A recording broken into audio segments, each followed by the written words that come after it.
57ஆம் சங்கீதம். தாவீது சவுலுக்கு தப்பியோடி கெபியில் ஒதுங்குகையில் தனக்கு நஷ்டம் நேரிடாதபடி அல் தஷ்கேத் என்னும் வாத்தியத்தில் வாசிக்க தாவீது பாடி ராக தலைவனுக்கு ஒப்புவித்த மிக்தாம் என்னும் சங்கீதம். எனக்கு இரங்கும் தேவனே, எனக்கு இரங்கும். உம்மை என் ஆத்துமா அண்டிக் கொள்ளுகிறது. விக்கினங்கள் கடந்து போகும் மட்டும் உமது செட்டைகளின் நிழலிலே வந்து அடைவேன். எனக்காக யாவையும் செய்து முடிக்கப் போகிற தேவனாகிய உன்னதமான தேவனை நோக்கி கூப்பிடுவேன்.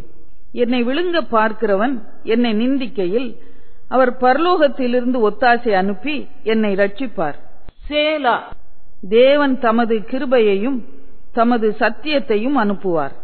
என் ஆத்துமா சிங்கங்களின் நடுவில் இருக்கிறது. தீயை இறைக்கிற மனுபுத்திரருக்குள்ளே கிடக்கிறேன்.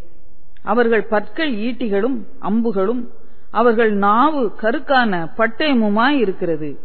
தேவனே, வானங்களுக்கு மேலாக உயர்ந்தருளும். உமது மகிமை பூமி அனைத்தின் மேலும் உயர்ந்திருப்பதாக.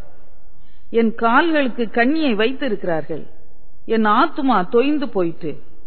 எனக்கு முன்பாக குழியை வெட்டி அதன் நடுவிலே விழுந்தார்கள். சேலா. என் இருதயம் ஆயத்தமாயிருக்கிறது.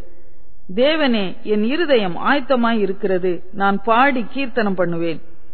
என் மகிமையே விழி, வீணையே சுரமண்டலமே விழியுங்கள்.